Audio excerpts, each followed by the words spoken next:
Bom dia, gente.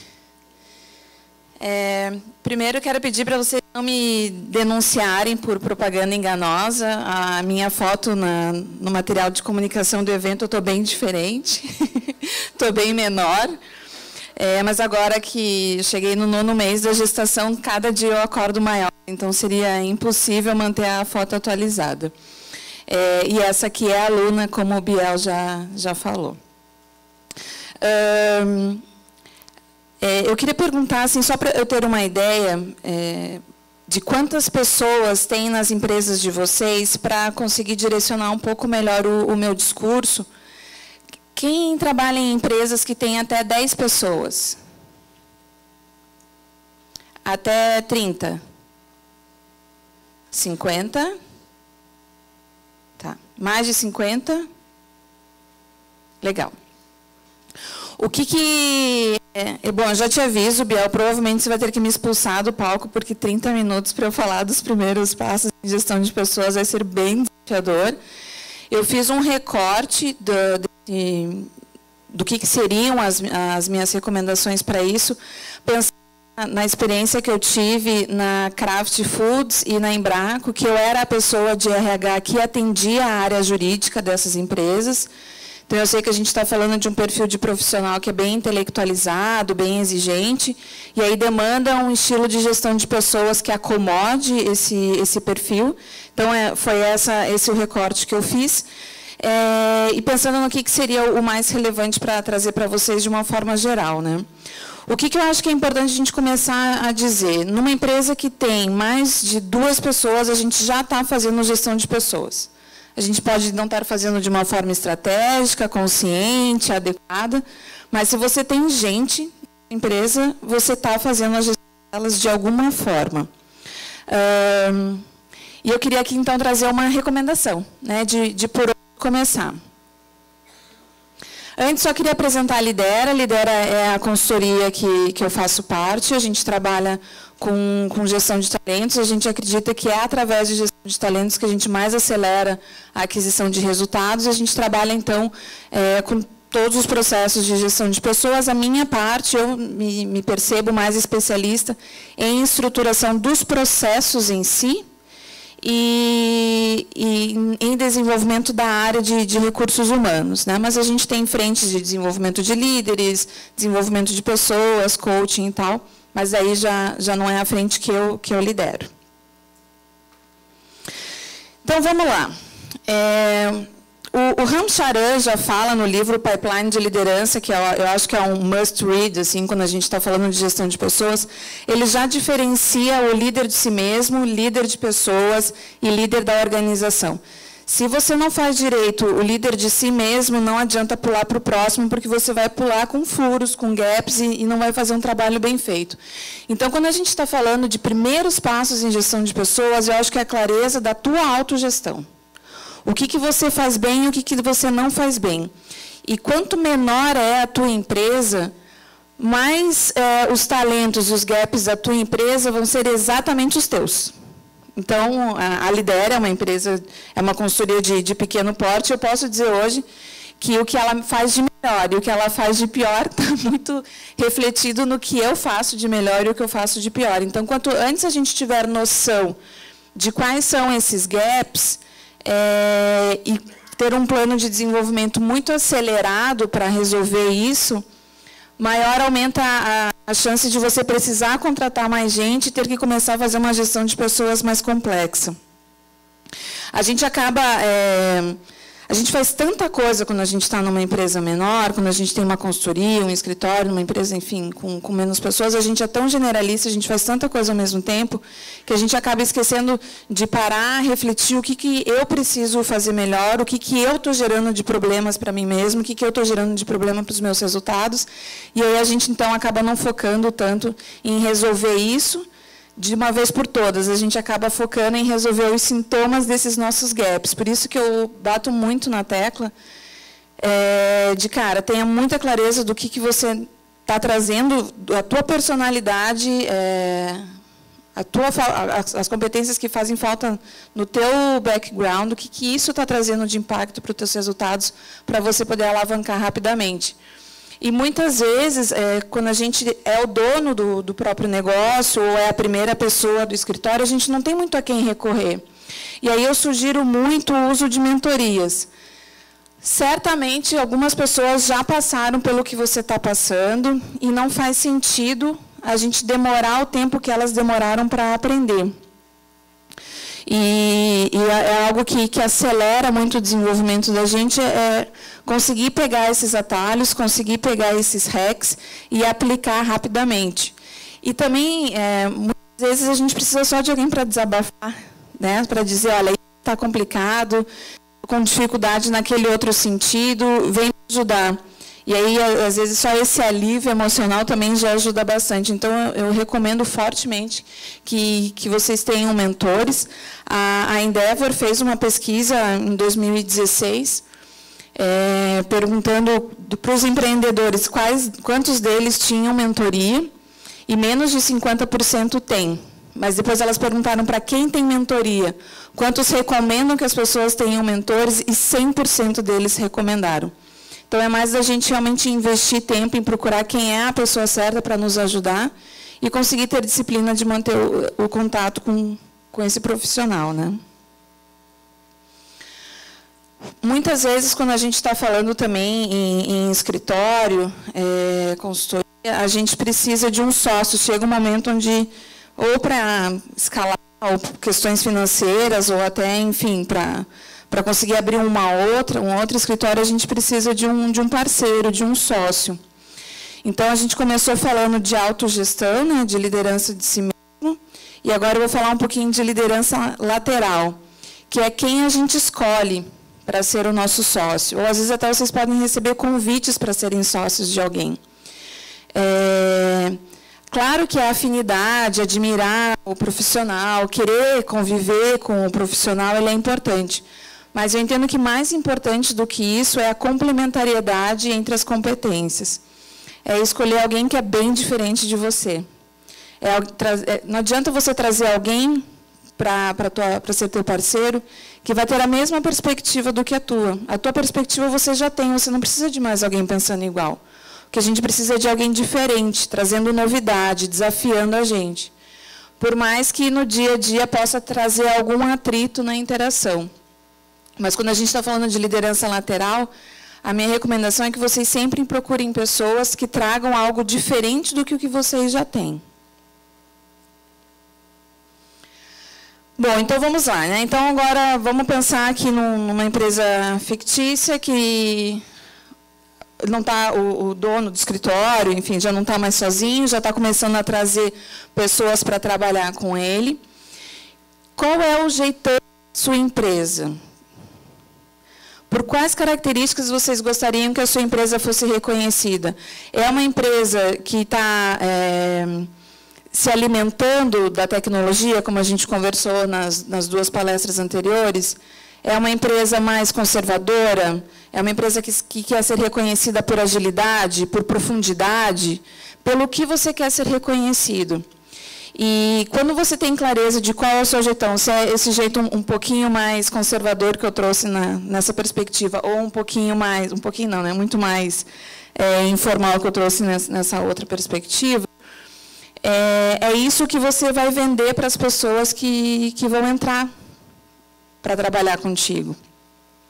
O que a teoria diz é que em empresas de até 50 pessoas, a personalidade da empresa, o jeitão da empresa é exatamente a personalidade do dono. Exatamente. As qualidades, os defeitos, as ambiguidades, as dúvidas. Então, voltamos para aquele primeiro slide da autogestão, né? De se conheça, que isso vai determinar muito qual é a cultura da tua empresa. Não quer dizer que você tem que aceitar os seus defeitos, mas você tem que ter clareza que esses são os teus defeitos, que eles vão estar reproduzidos na cultura da empresa e que aí você precisa, então, de planos, de como ajustar isso. Mas, se você tiver clareza se chega na tua empresa, o que você encontra, quais são as características, as personalidades, as competências que você encontra, isso ajuda muito na tua estabilidade de clima, de estabilidade de dia a dia e de rotina. Então, vamos lá. As primeiras contratações. Na minha perspectiva, as primeiras contratações são as mais importantes que a gente faz. São aquelas pessoas que vão ficar na empresa quando vocês saem para atender um cliente, saem para fazer alguma visita, enfim. São aquelas pessoas que atendem o telefone e representam a empresa de vocês. Então, é muito importante que vocês tenham clareza de qual é o molde que vocês usam quando vocês estão trazendo essas primeiras pessoas. Como é que vocês querem que essas pessoas interajam com o cliente? Como é que elas vão demonstrar o que a empresa de vocês entrega? E conversa muito com o slide anterior de qual é o jeitão de ser da empresa, né? Por quais características vocês querem ser reconhecidos. O que eu vejo que nas empresas que estão em formação, que estão fazendo suas primeiras contratações, é que como ainda não existe algo muito estruturado a ser oferecido, às vezes nem o local de trabalho está muito adequado ainda, a gente acaba aceitando pessoas por lealdade, pessoas que aceitem o contexto. Só que essas pessoas elas continuam na empresa depois que a empresa vai crescendo também. E quando vocês trouxerem o segundo contratado e vocês saírem para fazer algum trabalho externo, é esse primeiro contratado que vai representar o modus operandi da empresa para o segundo contratado. Ele vai ser uma referência. Então, a gente tem que ser muito crítico em quem são essas referências. E aqui eu faço um comentário específico para familiares. Não tem problema trazer familiares, amigos nas primeiras contratações, mas tem que ser pessoas que vocês estejam dispostos a desligar, se for o caso. E principalmente no caso de amigo, né? Que família a gente é família sempre, mas o caso de amigo tem mais a ver com escolha. Às vezes são amizades que vocês têm que ter clareza que vocês estão dispostos a abrir mão, se for necessário, se surgir algum desentendimento no trabalho, que essa amizade vai ser perdida. E tem muitos casos de sucesso. Não estou dizendo que as contratações de parentes e amigos não dão certo. Eu só acho que a gente tem que ter clareza de que, se precisar tomar uma decisão impopular, vocês estão prontos para lidar com essa consequência. Porque é comum, quando a gente está começando, a gente trazer pessoas que nos conhecem, porque são elas que estão apostando na gente, que acreditam que a gente vai conseguir ir para frente com um negócio e tal. Mas a gente, às vezes, não pensa nesse outro efeito que ele é possível também. Para fazer o processo seletivo em si, eu acho que uma boa conversa, uma conversa transparente, onde vocês consigam fazer perguntas que evidencie que essas pessoas já têm o comportamento que vocês precisam, eu acho que para as primeiras contratações isso é o suficiente. Tá? Perguntar muito de evidências que a pessoa tem daquele comportamento no passado dela. E aí respeitar bastante o molde. Nas primeiras contratações, eu acho que é onde a gente tem que ser menos flexível com a abertura de mão de uma outra característica, porque, de novo, essa pessoa vai ser o molde para os próximos que estão vindo. E aí, assim, a gente está falando muito de quem a gente traz, mas tão relevante quanto é vocês terem clareza do que vocês vão poder oferecer para quem está vindo. E às vezes a gente está oferecendo o frio na barriga do começo de algo novo, ou o frio na barriga da expansão de algo que está indo muito bem. Às vezes a gente está oferecendo um escritório que agora está adotando tecnologia e que precisa de alguém com essa vibe de tecnologia para ajudar a mudar a cultura de um ambiente que até então está menos adepto a isso. Enfim, existem diferentes contextos, né? Mas tem que ter muita clareza do que você está oferecendo, do quão difícil está, do quão fácil está, do quanto já foi avançado, para apresentar isso para o candidato, para que ele venha exatamente para viver aquilo que vocês estão proporcionando. E quando eu falo exatamente, não estou exagerando, é exatamente. Ônus e bônus, o que está indo bem e o que não está indo bem. Então, às vezes, o que vocês estão podendo oferecer é aprendizado, às vezes, o que vocês estão podendo oferecer é ganho de inteligência emocional, porque o ambiente está muito confuso, ou abertura de um novo negócio, o que vocês realmente estão podendo oferecer para essa pessoa agora. E aí, o que vocês precisam fazer é cumprir com o que vocês estão prometendo. Então, se vocês estão prometendo aprendizado, tem que garantir que vão dar o aprendizado. Se vocês estão prometendo dinheiro, remuneração, muitas vezes acontece, tem que garantir que isso vai acontecer. Não sei se vocês acompanham em LinkedIn, Facebook, os anúncios das empresas oferecendo emprego. Na minha opinião, os anúncios estão todos iguais. Quem concorda comigo? Uma pessoa, que bom, duas. Está todo mundo oferecendo uma empresa sensacional, com desafios, com oportunidades, está todo mundo oferecendo a mesma coisa. Mas a gente sabe que as empresas não estão entregando a mesma coisa para os seus colaboradores. As empresas elas têm uma identidade própria, um contexto próprio, e é isso que a gente tem que garantir, que esse discurso que a gente usa para atrair o candidato é exatamente aquilo que ele vai viver no dia a dia. Porque senão a gente só traz gente e a gente perde as pessoas, ou a gente traz pessoas que vão se tornar detratoras. Então, a minha recomendação aqui é cuidar muito com o discurso que a gente usa de venda da nossa empresa ou da oportunidade, que às vezes é melhor a gente ser mais conservador, mais pé no chão, e que tenham pessoas que se surpreendam com o que elas encontram na nossa empresa, do que ter o contrário. Principalmente se a gente está falando em empresas de menos de 50, menos de 100 pessoas, que a gente ainda não vai ver os processos de RH super estruturados. A gente vive mais, né, o dia a dia, a rotina, de uma forma mais intuitiva. Então, é importante que tenha muita conexão entre o que está sendo vendido, o que está sendo comprado pelo candidato, e depois o que está sendo vivido. Legal, então vamos lá, né? Agora, nessa nossa empresa, a gente já tem alguns colaboradores, pessoas que estão respondendo para vocês têm liderados. E aí? Até então, vocês eram makers, vocês faziam, vocês executavam. E agora vocês estão passando para managers, né? Estão passando para líderes. Exatamente qual é a diferença disso no dia a dia de vocês?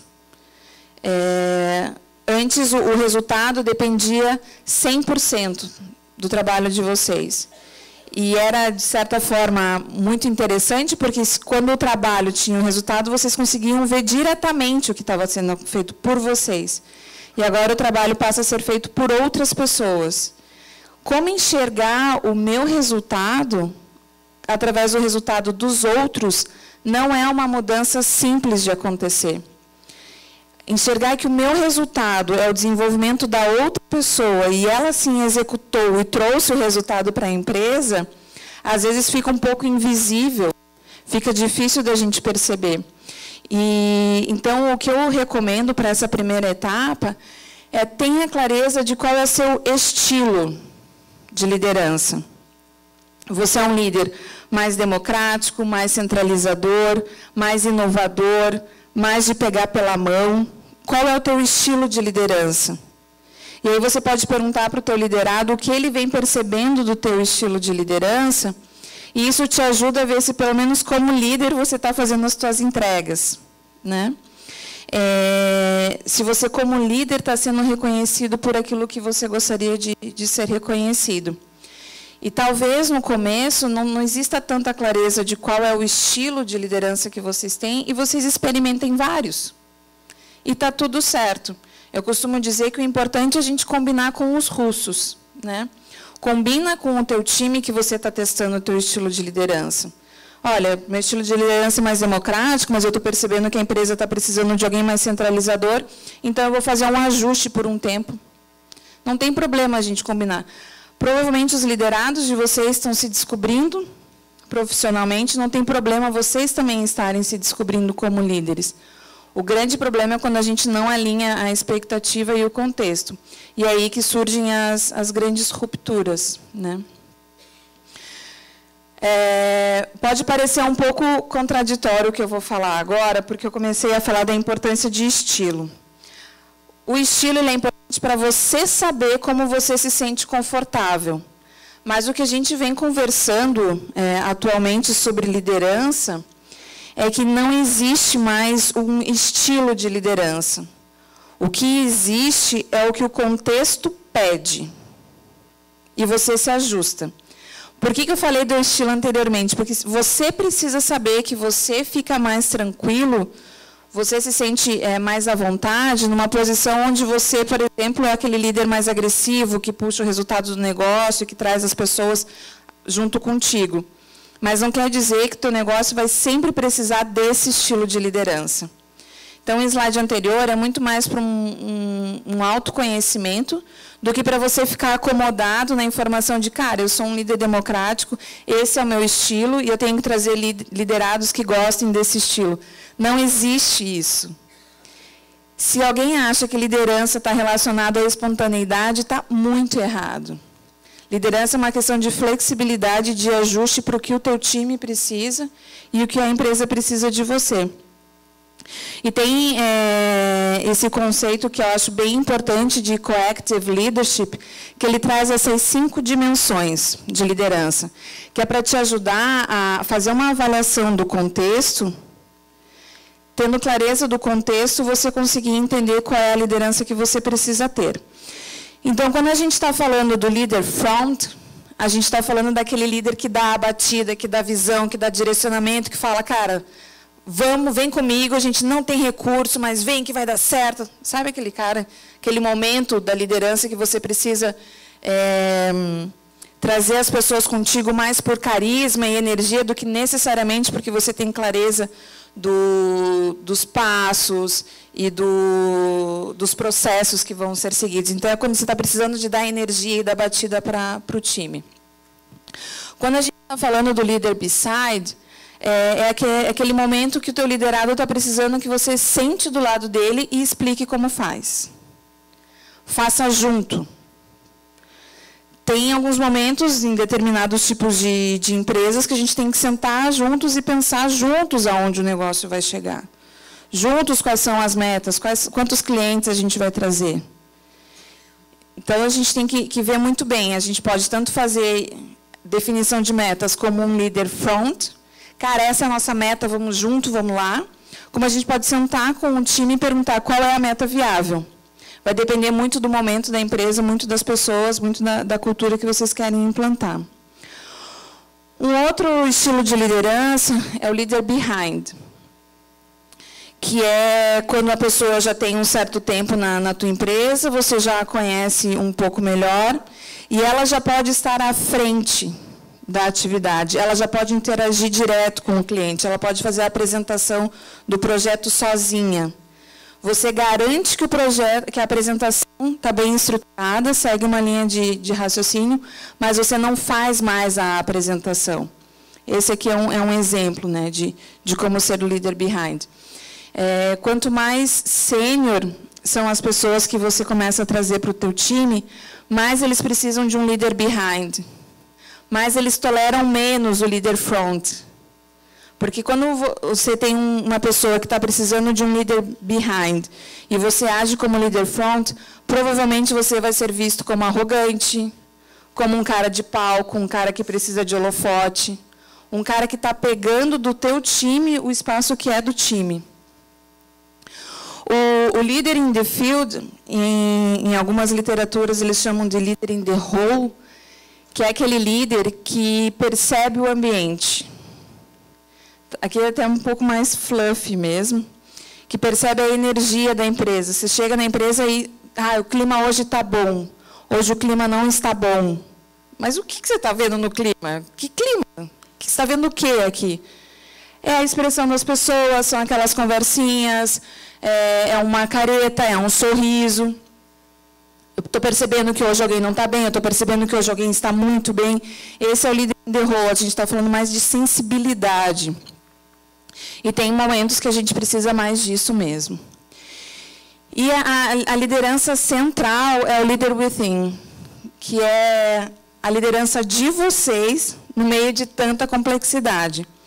Então, pode ter momentos no mesmo dia, dependendo do contexto que a tua empresa está passando, que você vai ter que passar pelos 4 estilos de liderança. E aí você enlouquece? Não. Aí a gente conta com o Leader Within. É como é que eu lidero a mim mesmo nesses diferentes contextos. Então, eu uso muito o Leader in the Field para ler o que o grupo está precisando de mim, e aí eu vou acionando os outros estilos de liderança para executar aquilo que realmente está sendo necessário. O que se eu fizer, mais vai agregar à empresa. Eu super recomendo a leitura desse livro para quem é líder. E aí, ainda falando de maker para manager, na consultoria a gente acompanha alguns profissionais que estão passando por essa fase. Às vezes eles até já têm times de 10 pessoas, 12 pessoas, mas ainda vivem a dor de não executar, de não estar lá na frente, de não pôr a mão na massa, né? E aí a gente vê as pessoas delegando tarefas, mas não delegando responsabilidades, não delegando o sucesso, né, para o seu time. E aí existem diferentes ferramentas para isso, ferramentas de delegação mesmo, coisas bem práticas que acho que vai, né? Coisas bem práticas que podem ajudar vocês nessa transferência de responsabilidades. Mas o primeiro eu acho que é um combinado de vocês com vocês, e do que vocês já estão dispostos a abrir mão e não fazer mais, do que vocês precisam abrir mão, mas ainda é muito difícil fazer, e aquilo que vocês não vão abrir mão. Né? Pelo menos vocês terem clareza disso e fazerem um plano de como vai aumentar cada vez mais o número de atividades que o teu liderado vai fazer, que o time vai fazer e que vocês não vão mais fazer. Porque qual que é a grande perda disso tudo? Se vocês estão fazendo algo operacional, tem algo estratégico que está deixando de ser feito. Ponto. Não tem muito o que negociar. Se vocês estão com a mão na massa, quem que está fazendo a parte pensante? Então, a empresa está perdendo. A empresa está muito bem, obrigada, tudo bem. Então, ela podia estar ainda melhor. Se vocês estivessem realmente mais focados em coisas mais de zoom out, né, de leitura de helicóptero, que a gente fala, do que mergulhados fazendo a execução. Aqui, já falando de quem tem pelo menos 3, 4 pessoas no time, no escritório, a gente tem escutado muito se falar sobre diversidade e inclusão, e eu acho que está muito errado quem está com a linha de raciocínio de tratar todo mundo igual. A grande sacada é tratar pessoas diferentes, de jeitos diferentes. Então, se eu tenho um colaborador no meu time que está numa fase que precisa de mais direcionamento, ou ele é novo na empresa, ou ele é júnior, ou ele é novo na cadeira atual, é um cara que realmente vai exigir mais de mim aquilo que eu estava falando antes do Leader Beside. Ele exige mais direção.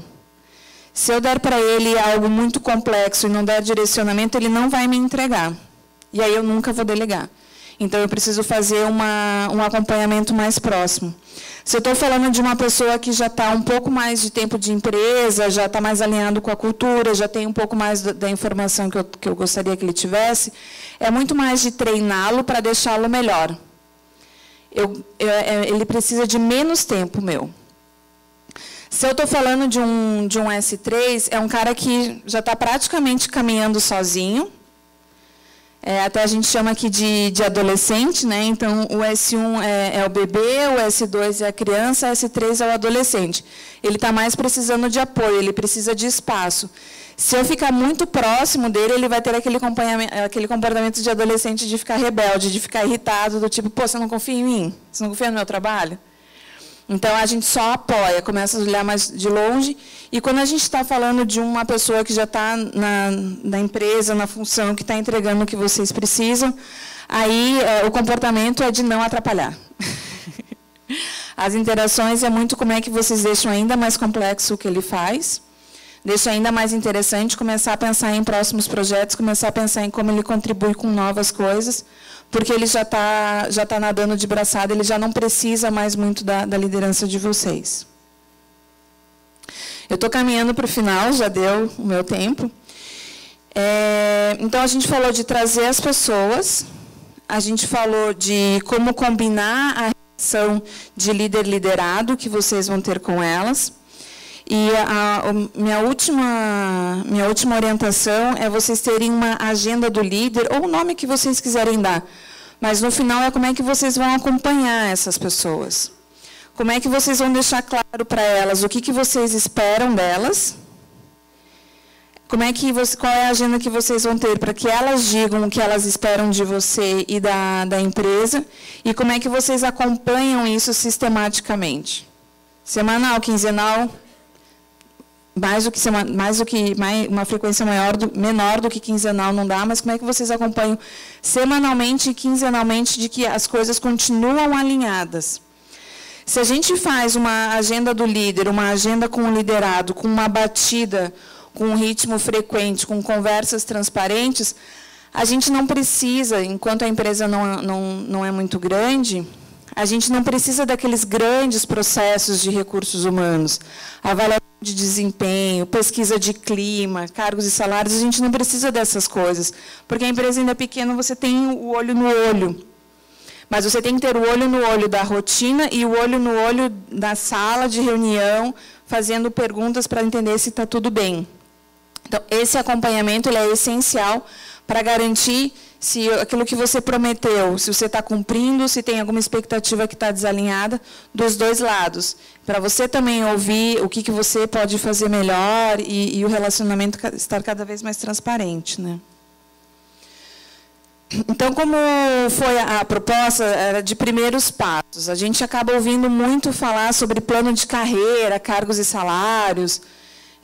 E é comum algumas empresas nos chamarem, às vezes com 30 pessoas, 40 pessoas, querendo implantar algumas ferramentas de gestão de pessoas que ainda não são necessárias. Que se a gente tiver aquela rotina, aquela agenda do líder feita com disciplina, com assiduidade, a gente não precisa ficar pensando em processos mais complexos, pesados, que vão ocupar o tempo de vocês. Então, eu costumo... Vamos primeiro engatinhar, caminhar, e depois a gente corre pensando em ferramentas mais robustas de gestão de pessoas. Vamos garantir que a interação do one-on-one, que um a um está funcionando. Quando isso começar a não ser o suficiente, aí sim a gente começa a investir em processos que vão padronizar, que vão trazer um pouco mais de robustez. Enquanto isso, a gente tendo bons one-on-ones já é o suficiente.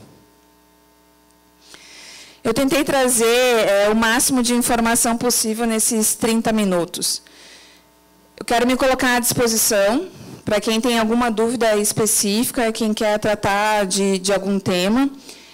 Nos últimos anos, o meu trabalho está mais focado em startup, mas trabalhei, acho que, se não me engano, 4, 5 anos atendendo a área jurídica, posso contribuir com vocês de alguma forma. Se vocês forem me mandar e-mail, eu sugiro que ou nos próximos dias, ou daqui a 6 meses. Mas eu estou à disposição e espero ter agregado. Obrigada, gente.